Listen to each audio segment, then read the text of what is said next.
ஆண்டவருடைய ஆவி என்மேல் உள்ளது, ஏனெனில் அவர் எனக்கு அருள் பொழிவு செய்துள்ளார். ஏழைகளுக்கு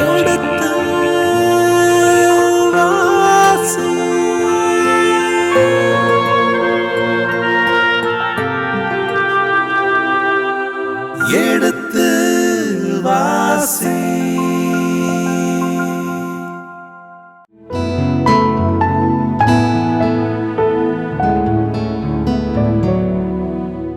இதுவரை நாம் குறிப்பேட்டு முதல் புத்தகத்தில் 11 அதிகாரங்களான விவிலிய விளக்கங்களுக்கு செவிமடுத்திருக்கின்றோம். இன்று நாம் 12ஆம் அதிகாரத்தின் விவிலிய விளக்கங்களுக்கு செவிமடுக்க துவங்க இருக்கின்றோம்.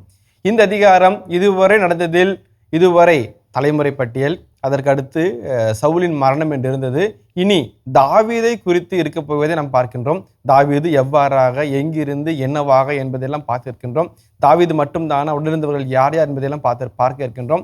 எனவே இதிலிருந்து என்ன வரப்போகிறது என்பதை நாம் தொடர்ந்து பார்க்க ஆவலாக இருப்போம். நமக்காக இந்த விவிலிய விளக்கங்களை வழங்க நம் மத்தியிலே இருப்பவர் நம்முடைய பாசமிகு தந்தை அவர்கள்.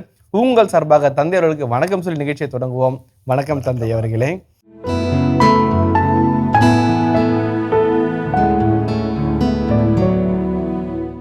தந்தையவர்களே, இந்த ஒரு குறிப்பேட்டு புத்தகம் முன்னையதை மீண்டும் சொல்லுவதாக இருந்தாலும் இந்த காலகட்டத்திற்கு நாடு கடத்தப்பட்ட பின்பு அவர்கள் மீண்டுமாக ஒன்றுமே இல்லாது பாழ்பட்டு போன தாங்கள் வாழ்ந்த முன்னோர்கள் வாழ்ந்த இடத்துக்கு நிற்கின்ற பொழுது இது எங்கள் இடமா, இவர்தான் என் முன்னோரா என்று அறியாதிருந்த பொழுது இவரே முன்னோர், ஏதோ குறிப்பேட்டிலிருந்து உங்களுக்கு வழங்குகின்றேன் சொல்லி ஆசிரியர் வழங்குவதையும், இதுதான் நீங்கள் வாழ்ந்த இடம் என்று அவர்களுக்கு குறிப்பிட்டு இறைவனே அவர்கள் குறிப்பிட்டு காட்டுவதையும், போர் அல்ல, இனி நாம் வாழ வேண்டும், இருக்கும் கொஞ்சம் நிலம்தான், அதை இவ்வாறாக நாம் பகிர்ந்து கொள்ள வேண்டும் என்று சொல்லி மேய்ச்சல் நிலங்களையும் வயல்வெளிகளையும் வழங்கி, அது மாத்திரமல்ல, உன்னுடைய அந்த கோத்திரத்திலே நீ இந்த குணத்தோடு இருந்தாய், போர் குணம் என்ற அந்த குணத்தோடு இருந்தாய், எனவே நீ வில் எறிபவனாக இருந்தாய், கவன்கள் எறிபவனாக இருந்து சொல்கின்ற பொழுது ஆம் நான் இன்றும் அவ்வாறு இருக்கிறேன்னு சொல்லி மக்களும் அதை ஏற்றுக்கொள்வதை நாம் பார்க்கின்றோம். இவ்வாறாக மக்கள் தாங்கள் யார் என்று அறியாதிருந்த பொழுது நீ இறைவனின் மகன் என்று சொல்லி, கடவுளை தேர்ந்து கொண்டார் என்று சொல்லி, கடவுள் உனக்கு இந்த நிலத்தை கொடுத்தார் என்று சொல்லி, இதன் வழியாக நீ பிறரையும் காப்பாற்ற வேண்டும், விவசாயத்தையும் பார்க்க வேண்டும், உன்னுடைய வேலைகளையும் பார்க்க வேண்டும், இறைவனின் ஆலயத்தையும் நாம் கட்டி எழுப்ப வேண்டும் என்று சொல்லி எல்லா வகையிலும் அடித்தளமிடுகின்ற ஒரு புத்தகமாக இந்த புத்தகம் இருப்பதை நாம் பார்க்கின்றோம். இவ்வாறு இருக்கின்ற பொழுது தாவீது அவர்கள் வாழ்விலே, அவர்களுடைய வரலாற்றிலே மிகவும் முக்கியமான ஒரு நபர். இந்த நபரை குறித்து நாம் முன்னதாகவே பார்த்திருக்கின்றோம், இனியும் பார்க்க இருக்கின்றோம். இந்த நபரை குறித்து மற்ற 1 சாமுவேல் 2 சாமுவேல் 1 அரசர் 2 அரசரிலே சொல்லப்படுவதற்கு மாற்றாக முதன்மையாக அவருடைய தைரியத்தையும் அவருடைய படைபலத்தையும் சொல்லிய பின்பு அவரின் மனிதனாக இருக்கின்ற பொழுது அவர் எவ்வாறாக இறைவனுக்கு ஏற்புடையவனாக இருக்கிறார் என்பதையும் சொல்ல இருக்கின்றோம். இந்த பகுதியிலே தாவீதை குறித்து இன்னும் அதிகமாக நாம் சாமுவேலில் பார்த்த பொழுது அந்த சிறுவன் தாவீதை ஏன் கடவுள் தேர்ந்து கொண்டார்? அந்த சிறுவன் தாவீது போருக்கு செல்கையிலே, சவுல் போருக்கு செல்கிறார், தாவீது செல்கிறார், சவுல் இவ்வாறு சொல்லுகிறார் என்கின்ற பொழுது தாவீது அப்படியல்ல, ஆண்டவர் பெயரால் சொல்வார் என்றெல்லாம் நீங்கள் வழங்கியதை நான் அருகிலிருந்து கேட்டிருக்கிறேன், மக்களும் கேட்டிருக்கிறார்கள். இவ்வாறாக அவர்கள் தாவீதன் குறித்து விவரமான விளக்கங்களை எல்லாம் பார்த்திருக்கிறார்கள். இப்பொழுது நாம் என்ன பார்க்க போகிறோம் என்றால், அதே தாவீதை மாற்று பார்வையிலே இந்த காலகட்டத்துக்கு ஏற்றப்போல் இவர் வழங்க இருக்கின்றார். அந்த தாவீது யாராக இருக்கின்றார்? இறைவன் பார்வையில், மக்கள் பார்வையில், இந்த சமூகத்திற்கு மீண்டும் கட்டியெழுப்பப்பட வேண்டிய இந்த சமூகத்திற்கு அவர் யாராக இருக்கின்றார் என்ற ஒரு கேள்வியோடு உங்களை அணுகுகிறேன் தந்தை அவர்களே. ரொம்ப அருமையாக அழகான ஒரு முன்னுரையை வழங்கினீங்க. அது ஒரு தொகுப்புரையாகவும் அமைந்தது. அதில் ஒரு சில சின்ன சின்ன தெளிவுகளை மட்டும் நான் சொல்லுறேன். 1 முதல் 9 வரையுள்ள முதல் 9 அதிகாரங்கள் 1 குறிப்பேட்டிலே தலைமுறை பட்டியலாக இருக்கிறது. 10ஆம் அதிகாரம் சவுலை பற்றிய செய்தி தாங்கியிருக்கிறது. 11ஆம் அதிகாரம் 1 29ஆம் அதிகாரம் 30ஆம் வசனம் வரைக்கும் ஆசிரியர் முழுமைக்கும் முழுமையாக எல்லாவற்றையும் தாவீதுக்கே செலவிடுகிறார். தாவீதுக்கு இத்தனை அதிகாரங்களை கொடுக்கிறார். ஆனாலும் கூட அது 1-2 சாமுவேலில் தாவீது இடம்பெறுகிற செய்திகளை விட குறைவானதுதான். ஆனாலும் அவருடைய மொத்த இடத்திலே தாவீது கொடுக்க இருக்கிற இடப்பகுதியானது 11 முதல் 29 வரையுள்ள அதிகாரங்கள் என்பது நம்மை மலைப்புக்கூறாக்குகிறது. அதுவும் நீங்கள் சொன்னீங்க, ரொம்ப அழகாக சொன்னீங்க. பார்க்குற விதம் அது ரொம்ப ரொம்ப முக்கியமாக இருக்கும். அழகும் விகாரமும் அவனவன் பார்வையிலே என்று ஆங்கில பழமொழி இருக்கிறது. Beauty is in the eye of the beholder என்றும் ஒரு பழமொழி சொல்வார்கள். அந்த வகையில் பார்க்கின்ற போது குறிப்பேட்டாளர் எப்படி பார்க்கிறார், அது முதல் கருத்து. இரண்டாவது, குறிப்பேட்டாளர் தாவீதை எப்போது அப்படி பார்க்கிறார் என்று சொன்னால் கிட்டத்தட்ட 500 ஆண்டுகளுக்கு பிறகு பார்க்கிறார். 500 ஆண்டுகளுக்கு பிறகு இந்த வரலாற்று இணைச்சட்ட வரலாற்று நூலாசிரியர் தாவீது வாழ்ந்த காலகட்டத்திலே வைத்து விவரிக்கின்றார். ஆனால் இவர் இந்த தாவீதை நாடு கடத்தப்பட்ட பிறகு பல்வேறு விதமான வரலாற்று கலவரங்கள், குளறுபடிகள், இரத்த களரிகள், வேதனைகள், வலிகள், வடுக்கள், வருத்தங்கள், துன்பங்கள், துயரங்கள் இவைகளெல்லாம் கடந்த பிறகு அவரை பற்றி எழுதும்போது எப்படிப்பட்ட மனநிலையோடு எழுதுகிறார் என்பதை உணர்ந்து பார்த்தோம் என்றால் த சைக்காலஜி ஆஃப் தி கிரானிக்கலர் நன்றாக நமக்கு தெரியும். அவருடைய மனோவியல், அவருடைய மனோபாவம் நமக்கு நன்றாக தெரிகிறது. மூன்றாவதாக இணைச்சட்ட வரலாற்று நூலாசிரியர் எழுதிய 1 சாமுவேல் 2 சாமுவேலில் வருகின்ற தாவீது ஒரு ஆதர்ஷ புருஷராக, ஒரு உண்மை தலைவனாக, ஒரு மாபெரிய இனத்தினுடைய இனமான காப்பாளனாக அங்கே தோன்றுகிறார். இந்த இடத்திலே இனமே சரிந்து கிடக்கிறது, இனமே இடிந்து கிடக்கிறது, வாழ்வதற்கு வழி தெரியாமல் தவித்து கிடக்கிறது, வாழ்வோமா இல்லையா என்கின்ற ஒரு ஐயப்பாட்டிலே அலறி தவிக்கிறது. அந்த இடத்திலே தாவீது என்னவாக இருக்க முடியும் என்பதையும் நாம் பார்க்கின்றோம். அதுதான் ரொம்ப அழகான ஒரு சிந்தனையாக நான் பார்க்கிறேன். அந்த வகையில் பார்க்கின்ற பொழுது 11ஆம் அதிகாரத்திலே நாம் தாவீதினுடைய அழகான செய்திகளை நாம் கண்டோம். அதிலே குறிப்பாக அவருடைய வீரமும் அவருடைய படைச்சிறப்பும், அவருக்காக எதையும் செய்ய துணிந்திருக்கிற படை வீரர்களை பற்றிய செய்தியும் நாம் வாசித்தோம். இப்போது 12ஆம் அதிகாரத்துக்குள்ளாக நுழைகிறோம். இந்த 12ஆம் அதிகாரத்திலே யார் யாரெல்லாம் தாவீதின் ஆதரவாளர்களாக சேர்ந்து கொண்டார்கள் என்று எதுனாக்க, இப்போ உருண்டு கொண்டு ஓடுகின்ற பனிக்கட்டி எடை கூட்டிக்கொண்டே போகிறது போல இந்த தாவீது அரியணை நோக்கி அவர் புறப்பட்டு போகும்படியிலே பல்வேறு விதமான மக்கள் அவரோடு சேர்ந்து கொண்டார்கள். யாரெல்லாம் சேர்ந்து கொண்டாங்க, ஏன் சேர்ந்து கொண்டாங்க என்ற ஒரு செய்தி மேலோட்டமாக பார்த்தாலும் அதில் இருக்கிற உள்நோக்கம் என்ன ஒரு இறையியல் இருக்கிறது என்பதை பற்றி நாம் சிந்தித்து பார்க்க அழைக்கப்படுகிறோம். அதை பற்றி சின்ன செய்தி இந்த அதிகாரத்தில் நாம் பார்ப்போம். இப்போது முதலாவது சிக்லாகு என்ற இடத்திலே தாவீது தங்கி இருக்கின்றார். அந்த இடத்திலே மறைந்திருக்கிறார். சவுலுக்கு பயந்து, பிலிஸ்தீனர்களுக்கு பயந்து நடுங்கிக் கொண்டிருக்கிறார். அந்த சமயத்திலே அவரை அணுகி வருகிறார்கள். யார் அது யார் என்று நாம் பார்ப்போம். தாவீது கீசின் புதல்வர் சவுலிடமிருந்து தப்பி தலைமறைவாய் சிக்லாகு என்னும் இடத்தில் தங்கி இருக்கையில் அவரிடம் வந்தவர்கள் இவர்களே. இவர்கள் போரில் உதவி செய்த ஆற்றல் மிகு படை வீரர்கள். இவர்கள் வில் வீரர்கள், கவன்கள் எறிதற்கும் வில்லினால் அம்பு எய்வதற்கும் வலக்கை இடக்கை பழக்கமானவர்களாய் இருந்தவர்கள். இவர்கள் பென்யமின் குலத்தவரான சவுலின் குடும்பத்தவர்கள். அதாவது முதல் பகுதி ரொம்ப அழகான செய்தி. சவுல் எதிர்ப்பாளர்கள், தாவீது ஆதரவாளர்கள். சவுலின் குடும்பத்தை சார்ந்தவர்கள், சவுலுக்கு நெருக்கமானவர்கள், சவுலுடைய உறவினர்கள். ஆனாலும் கூட கொள்கை ரீதியாக தாவீது சரியானவர், நேர்மையானவர், அவர் பக்கம்தான் கடவுள் இருக்கிறார் என்று உணர்ந்து அவர் பக்கமாக சேர்ந்து கொண்டிருக்கிறார்கள். அப்படி சேர்ந்தவங்க ஒப்புக்கு சப்பானி கிடையாது. மாறாக மிகச்சிறந்த வில் வீரர்கள், மிகச்சிறந்த கவன் வீரர்கள், மிகச்சிறந்த தேர்ப்படையாளர்கள், மிகச்சிறந்த போர் வீரர்கள், மிகச்சிறந்த காலார் படையாளர்கள், இவர்கள் எல்லாம் சேர்ந்தார்கள். அப்படி சேரும்போது தாவீதின் பலம் இரட்டிப்பாகிறது. இப்பொழுது ஆசிரியர் 2 பாணியை கையாளுகிறார். முதலாவது செய்தியை சொல்லுவார். அந்த செய்தியாக இல்லாவிட்டால் இருக்கக்கூடாது என்பதற்காக யாரெல்லாம் என்று பெயர் சொல்லி இவர்களெல்லாம் சேர்ந்தார் என்று சொல்லும்படியாக தான் சொன்ன செய்தியை உறுதிப்படுத்துகிறார், மேம்படுத்துகிறார். அதான் நம்ம 2ஆம் பகுதியில் பார்க்கிறோம். 3ஆம் வசனத்தை வாசிப்போமே. அவர்களுள் முதன்மையானவராக அகியேசர், இயேசுவா இருவரும் கெபியாவை சார்ந்த செமாயாவின் புதல்வர்கள். அஸ்மவேத்தின் புதல்வர்களான எசியேல், பெலலேற்று, பெராக்கா, அனத்தோத்தியரான ஏகு, 30 ஆற்றல் மிக்கவரும் 30 தலைவருமான கிபியோனியர் இஸ்மாயா, எரேமியா, யகாசியேல், யோகனான், கெதேராவியரான யோசேபாத்து, எலுசாய், எரிமோத்து, பெயேலியா, செமாரியா, அருப்பியரான செபத்தியா, எல்கானா, இஸ்யா, அசிரியேல், யோவேசர், கோராக்கியரான யசோபயாம், கெதோரியரான யெரோகாமின் புதல்வர்கள் யோவேலா, சபதியா ஆகியோர். ஒவ்வொரு பெயரும் தனித்தனியே பெயரிடப்பட்டு அவர்கள் அடையாளம் காணப்பட்டு அவருடைய பெயர் பட்டியலில் சேர்க்கப்படுகிறது. அப்படி என்றால் தாவீதுக்கு உண்மையாகவே உண்மையாகவே சவுலின் குடும்பத்திலிருந்து பேராதரவு இருந்திருந்தது. அப்படி வந்தவர்களும் வீரர்களாயும் மாவீரர்களாயும் அவரை பாதுகாக்க உயிரையும் கொடுக்கக்கூடிய போராளிகளாகவும் இருந்தார்கள் என்பதை ஆசிரியர் உறுதிப்படுத்துகின்றார்.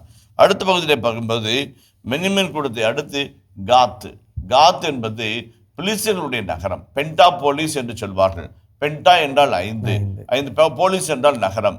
பென்டா போலிஸ், இந்த 5 நகரங்களிலே பிலிஸ்தியர்கள் குடியேறி மக்களை தாக்கி சூறையாடி நகர்களை கொள்ளையிட்டு தங்களை பலப்படுத்திக் கொண்டார்கள். ஸ்ட்ராங்கோல்டு என்று சொல்லப்படுகிற கோட்டை கொத்தளங்களிலே குடியிருந்தார்கள்.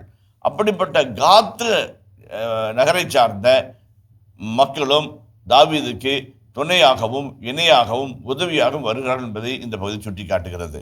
பேராற்றலும் படைத்திறனும் கொண்டு கேடயம், ஈட்டி ஆகியவற்றை கையாள்வதில் தேர்ச்சி பெற்று சிங்கத்தின் முகமும் மலைவாழ் கலைமானின் வேகமும் கொண்டிருந்த காத்தியர் சிலர் பாலநில அரணில் இருந்த தாவீதிடம் வந்து சேர்ந்து கொண்டனர். அவர்கள் பின்வருபவர் ஆவர்: தலைவரான ஏசேர், 2ஆம் அவர் ஒபதியா, 3ஆம் அவர் எலியாபு, 4ஆம் அவர் மிஸ்மன்னா, 5ஆம் அவர் எரேமியா, 6ஆம் அவர் அத்தாய், 7ஆம் அவர் எலியேல், 8ஆம் அவர் யோகனான், 9ஆம் அவர் எல்சபாத்து, 10ஆம் அவர் எரேமியா, 11ஆம் அவர் மக்பன்னாய். இவர்களே காத்தின் புதல்வர்களான படைத்தலைவர்கள். இவர்கள் சிறியவர் 100 பேருக்கும் பெரியவர் 1000 பேருக்கும் சமம். யோர்தான் ஆறு கரைபுரண்டு ஓடும் முதல் மாதத்தில் அதை கடந்து பள்ளத்தாக்குகளில் வாழ்ந்து வந்த யாவரையும் கிழக்கேயும் மேற்கேயும் துரத்தி அடித்தவர்கள் இவர்களே. ஓகே, இப்போ 3 செய்திகளை இந்த இடத்துல பார்க்கிறோம். நான் தயவு செய்து வாசிங்க. 12ஆம் அதிகாரம் 2ஆம் வசனத்தை வாசிங்களேன். இவர்கள் வில் வீரர்கள், கவன்கள் எறிவதற்கும் வில்லினால் அன்பு எய்வதற்கும் வழக்கை இடகை பழக்கமானவர்களாக இருந்தவர்கள்.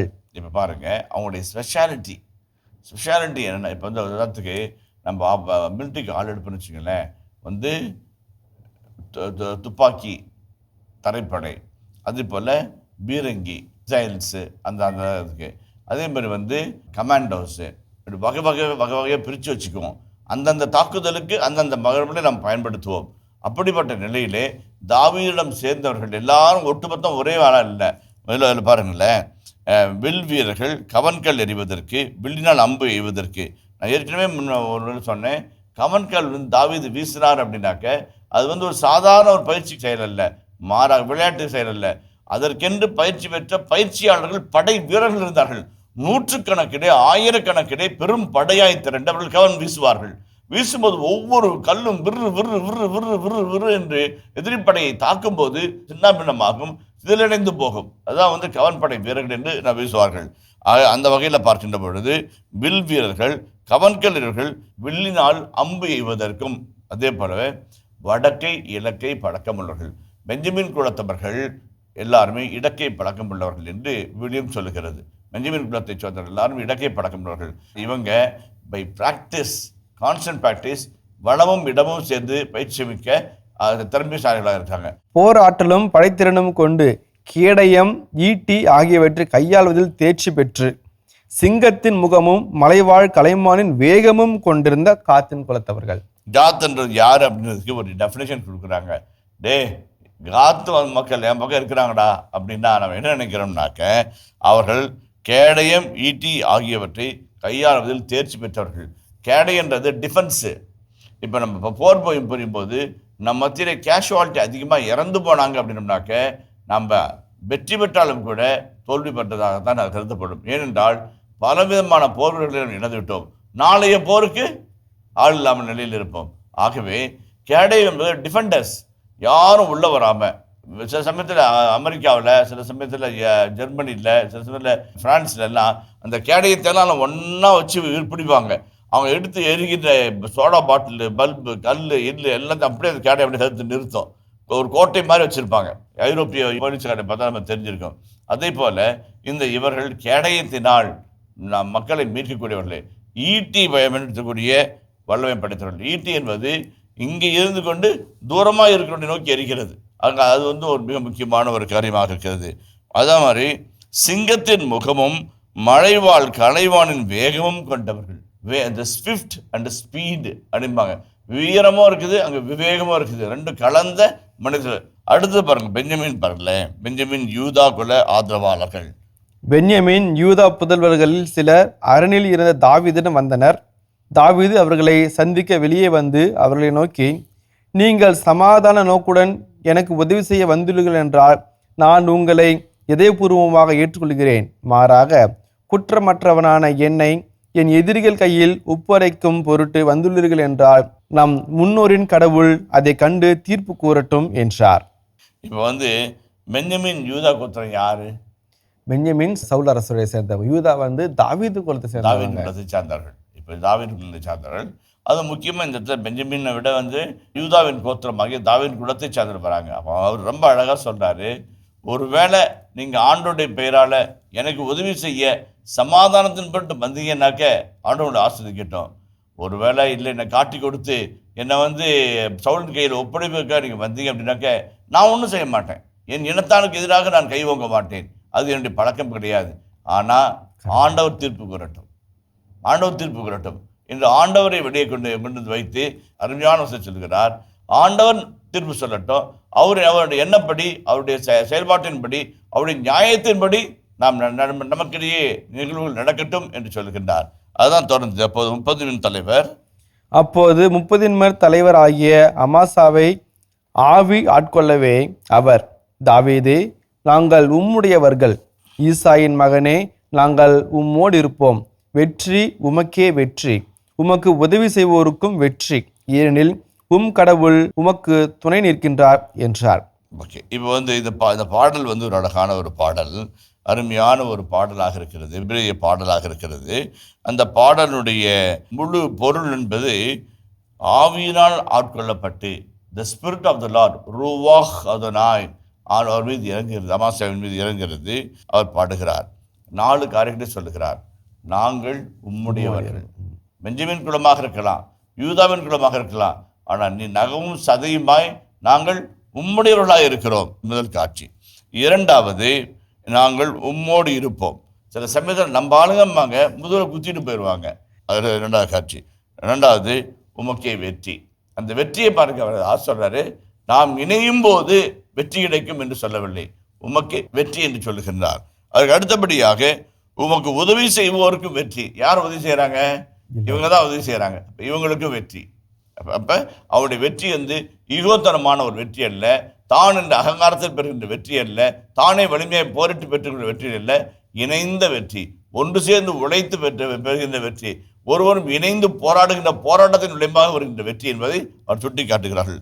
அதே மாதிரி கடைசியாக ரொம்ப அழகாக சொன்னார், நீ வெற்றி பெறுவாய், வெற்றி உமதே, வெற்றி உமதே, எங்களுக்கும் வெற்றி கிடைக்கும், ஏனென்றால் கடவுள் உமக்கு துணை நிற்கிறார், கடவுள் உமக்கு துணை நிற்கிறார்.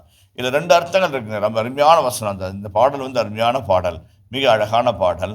இந்த பாடலில் கடவுள் உமக்கு துணை நிற்கிறார். துணை நிற்கிறார் என்று சொன்னால் உதவி செய்கிறார் என்று அர்த்தமாகும். அந்த உதவி என்பதற்கு எபிரேய மொழியிலே எபினேசர் என்று அர்த்தமாகும். எபினேசர் என்றால் ஆண்டவர் உதவி செய்கிறார் என்று அர்த்தமாகும். ஆண்டவர் உங்களுக்கு துணை நிற்கிறார், உதவியாய் நிற்கிறார், ஆகவே நீங்கள் வெற்றி பெறுவீர்கள். அதான் எகிப்தியர்கள், இஸ்ராயல் மக்கள் போரிட்டு கொண்டு செங்கடலை கடந்த போது இஸ்ராயல் மக்கள் கடலை கடந்து விட்டார்கள். பார்வோனினுடைய படையானது தொடர்ந்து வருகிறது. அப்பொழுது நீரானது அவருடைய மூழ்கிடிக்கிறது. அப்போது என்ன செய்கிறார்கள்? ஆண்டவர் அவர்கள் சார்பாக இருந்து போராடுகிறார், அவரை எதிர்த்து யாரால் போராட முடியும் என்று கேட்கிறார்கள்.